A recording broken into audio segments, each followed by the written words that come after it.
మోపిదేవి తెలుగు.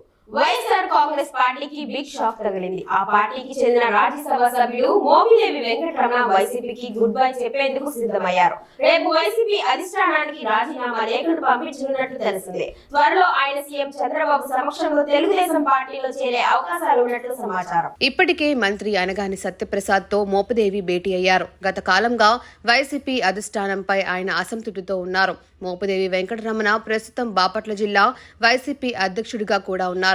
రాజ్యసభ సభ్యత్వంతో పాటుగా జిల్లా అధ్యక్ష పదవికి, పార్టీ సభ్యత్వానికి ఆయన రాజీనామా చేస్తారని ప్రచారం నడుస్తోంది.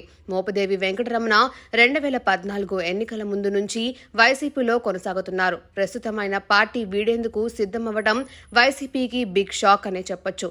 గుంటూరు ఉమ్మడి జిల్లాల్లో మోపిదేవి వెంకటరమణ సీనియర్ రాజకీయ నేతగా ఎదిగారు. 1989, 1994లో కూచినాపూడి అసెంబ్లీ నియోజకవర్గం నుంచి కాంగ్రెస్ పార్టీ అభ్యర్థిగా మోపిదేవి పోటీ చేసి ఓడిపోయారు. 1999, 2004 ఎన్నికల్లో అదే నియోజకవర్గం నుంచి విజయం సాధించారు. నియోజకవర్గాల పునర్విభజన తర్వాత రేపల్లె నియోజకవర్గం నుంచి 2009లో కాంగ్రెస్ పార్టీ తరపున పోటీ చేసిన ఆయన విజయం సాధించారు. వైఎస్ రాజశేఖర్ రెడ్డి, కిరణ్ కుమార్ రెడ్డి హయాంలో మంత్రిగా పనిచేశారు. 2014లో ఎన్నికలకు ముందు కాంగ్రెస్ పార్టీకి రాజీనామా చేసిన మోపిదేవి వెంకటరమణ వైసీపీలో చేరారు. 2014, 2019 ఎన్నికల్లో వైసీపీ తరపున రేపల్లె నుంచి పోటీ చేసి ఓడిపోయారు.